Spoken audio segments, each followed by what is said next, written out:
রাধে রাধে বন্ধুরা, welcome back to my channel happy family ব্লগে তোমাদের সবাইকে স্বাগত। আশা করি সবাই ভালো আছে আর আমরাও ভালো আছি। তো দেখো বন্ধুরা, আর একটা নতুন ভিডিও নিয়ে চলে এসেছি, আর ভিডিওটি অবশ্যই শেষ পর্যন্ত দেখবে, আশা করি তোমাদের ভালো লাগবে। আর সবাইকারই এই ভিডিওটা দেখলে মনে হবে যেন সেই পুরনো দিনে, সেই ছোটোবেলার দিনগুলো আবার যদি ফিরে আসতো আমাদের জীবনে, তাহলে খুবই ভালো হতো। কিন্তু দেখো, যেই দিন যায় সেই দিন আর কোনো দিনই আসে না, কিন্তু মানুষের তো ইচ্ছে থেকেই যায়, তাই না? আর আমাদের মনে তো ইচ্ছের তো আর শেষ নেই। তো মনে হয় যেন সেই দিনগুলো আবার ফিরে পেতাম, কিন্তু সেটা আর কোনো দিনই সম্ভব নয়। কিন্তু সেই আনন্দটা উপভোগ তো আমরা করতেই পারি, তাই না? তো যতই আমরা বড় হয়ে যাই, বাবা মায়ের কাছে যেমন ছোট থাকি, তো যখন আমরা বড় হই, তখন যখন আমাদের মানে ছেলে মেয়েরা যখন বড় হবে বা সেই কাজগুলো যখন করবে, তখন মনে হবে যেন সেই দিনগুলোই যেন ফিরে পেয়েছি। ওদের মধ্যে দিয়ে আমরা আমাদের দিনগুলোকে মনে রাখি। তো যাই হোক বন্ধুরা, আজকে সেরকমই একটা দিন। তো আজ খুব মনে পড়ছে যে সেই ছোটোবেলার কথা। আর এই গরম মানেই তো বুঝতে পারছো, আম কাঁঠালের দিন। আর বৈশাখ মাস তো চলেই গেল দেখতে দেখতে, জ্যৈষ্ঠ মাসও প্রায় শেষের দিকে। তো জ্যৈষ্ঠ মাস মানেই আম কাঁঠাল, আর জামাই ষষ্ঠীরও খুব কাছাকাছি চলে এসছে। তো যাই হোক, বাইরে প্রচণ্ড রোদ, আর অনেক দিন ধরেই ভাবছি আমগুলো পারবো। আমাদের অনেকগুলো আম গাছ আছে।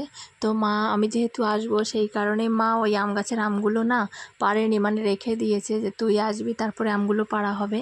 আর আমাদের যেই গাছগুলো আছে তার মধ্যে সব প্রথমেই এই আম গাছের আমগুলোই পাকে, সেই জন্যই আমার জন্য রেখে দিয়েছিল।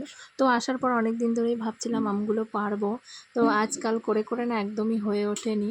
তো সেই জন্য ভাবলাম যে আজকে করে নিই। আমার বোনও যেহেতু এই বাড়িতে আছে, বোনও এসছে, বোনের ছেলেও এসছে, ওর গরমের ছুটি পড়ে গেছে সেই জন্য।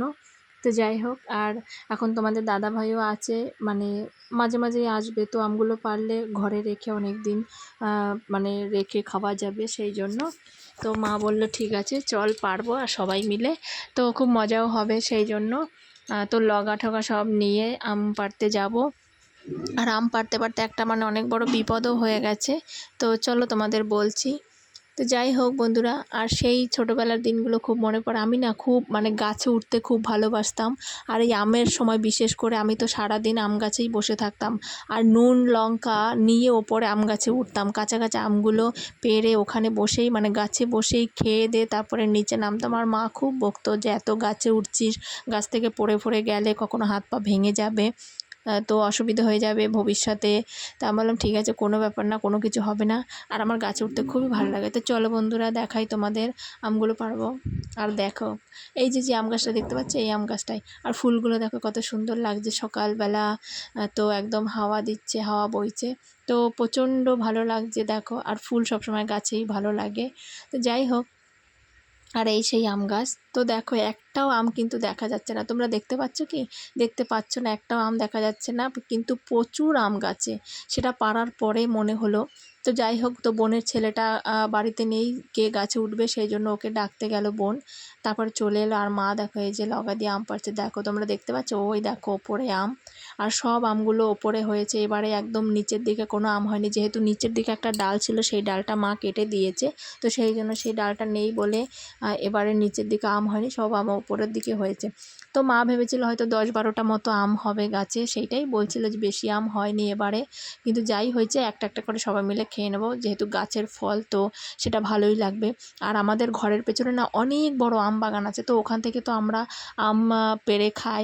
ওখানে যখন ঝড় বৃষ্টি হয় তো ওখানে আম পড়ে, তো সেইগুলো কুড়িয়ে নিয়ে আসে আম। তো আম খেয়ে এই আমের সময় খুব অভুক্তি হয়ে যায়, আমের দিকে অতটা হয় না। কিন্তু যেহেতু নিজেদের গাছের ফল, তো সেটা একটু অন্যরকম। আর সেটা যেহেতু নিজের গাছে, তো যখন হবে তখনই সেটা ইচ্ছে করলেই খাওয়া যাবে, সেই জন্য। তো ওই জন্য দেরি করেই পারছে। আর এখনও যেহেতু পাকার সময় হয়নি, কিন্তু ওই একটা একটা করে পাকে। আর ঝড় বৃষ্টি হলেই, হাওয়া দিলেই পড়ে যায়, সেই জন্য মা বললো তাহলে সবগুলো পেড়ে ঘরে রেখে দে, একসঙ্গে পাকলে সবাই মিলে খাওয়া যাবে। আর ঠিক আছে, কারণ একটা একটা পড়লে দেখো কে খাবে, কেই বা কে কখন পাবে সেটা কেউই জানে না। তো যাই হোক, সেই জন্যই গাছে আমার বোনের ছেলেকে দেখো গাছে তুলে দিলাম।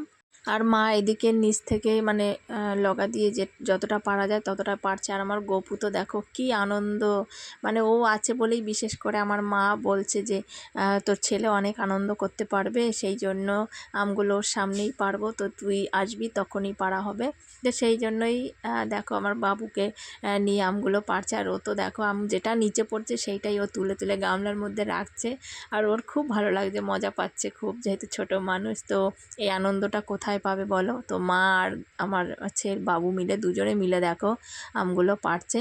আর ওই যে যেটা নিচে পড়ে সেইটাই ও কুড়িয়ে কুড়িয়ে গামলার মধ্যে রাখে। তো খুব ভাল লাগছিল ওর। তো যাই হোক, আর দেখো এই দুটো দুটো দুটো দুটো করে আম পাড়তে পারতে না অনেক আম হয়ে গেছিলো, মানে ভাবাই যায়নি যে এত ছোট গাছে অনেক আম হয়ে যাবে।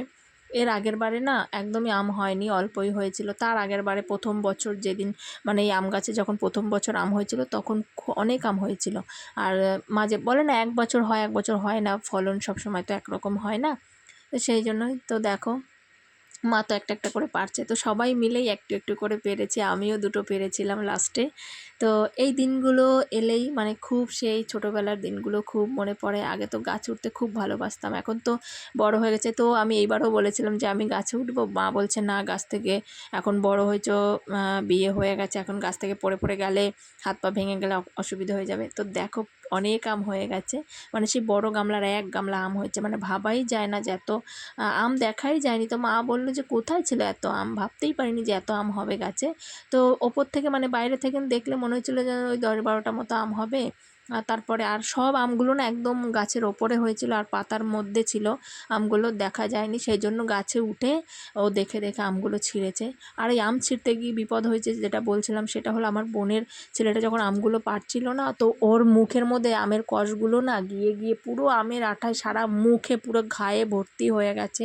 মানে যখন গেছিলো তখন ও বুঝতে পারেনি, কিন্তু যখন আম গাছ থেকে নিচে নেমে এসছে তো সেই কষে না আঠা আঠা হয়ে পুরো সারা মুখটা মানে সে পুড়ে গেছে, যেমন মনে হয় যেন গান্ধি পোকা পড়লে যেমন হয় না, সেই মুখের মধ্যে ঘা টাইপের হয়ে যায়, এরকম হয়েছে। মানে কি বিচ্ছিরি লাগছে দেখতে মুখটা, যেন না সে কষ্টও লাগছে, ও ছোটো মানুষও বুঝতে পারেনি। কিন্তু ওরও অনেকটা ভুল আছে, সেটা হলো যখন কষগুলো ছিটকে গেছে তখনও সেটা মোছেনি বা বলেনি কাউকে যে আমার আমের আঠাগুলো আমার মুখে গেছে, তাহলে মুখটা ধুয়ে নিলে হয়ে যেত, অতটা অসুবিধে হতো না। তো দেখো এত আমের ভার যে আমার বোন আর বোনের ছেলে ধরে নিয়ে আসছিলো, তো আমগুলো পড়ে গেল, তো সেইগুলো আবার কুড়িয়ে নিয়ে আসা হলো।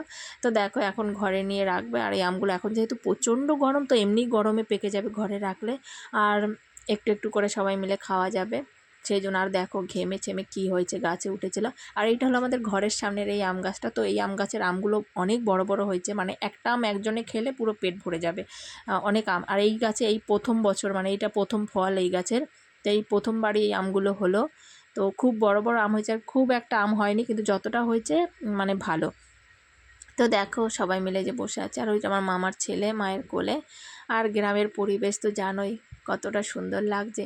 তো আমাদের গাছে সব ধরনের মানে আমাদের বাড়িতে সব ধরনেরই ফল গাছ আছে কম বেশি। তো তোমাদের সঙ্গে একদিন শেয়ার করব কী কী ফল গাছ আছে, অবশ্যই বলবো।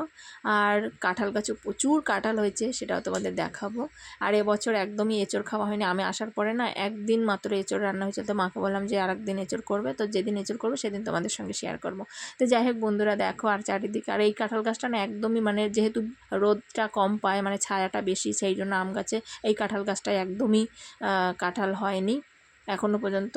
আর এর সঙ্গে যেই গাছগুলো লাগিয়েছিল সেই গাছে এখন কাঁঠাল মানে হচ্ছে, কিন্তু এইটা যেহেতু রোদ বৃষ্টি সমান পায় না সেই জন্য ফলনটাও হয়নি এখনও পর্যন্ত। তো যাই হোক বন্ধুরা, ভিডিওটি কেমন লাগলো অবশ্যই জানাবে। আর ভিডিওটি ভালো লাগলে লাইক কমেন্ট শেয়ার করে দিও, আর চ্যানেলটিকে সাবস্ক্রাইব করে তোমরা সবাই আমার পাশে থেকো। তোমাদের আগেও বলেছি বন্ধুরা, একটু সাপোর্ট করো আমাকে, কারণ তোমাদের ভালোবাসা ছাড়া কোনো কিছুই সম্ভব নয়। তো যাই হোক, আর নিত্য নতুন ভিডিও আমি এখন দিতে পারি না, ওই জন্য সপ্তাহে আমি একটা করে ভিডিও দিই। কারণ কি দেখো গপু ছোট, তো ওকে নিয়ে একদমই সম্ভব হয় না আমার। তো যদি কখনো সম্ভব হয় চেষ্টা করব। তো চলো বন্ধুরা রাখছি, টাটা।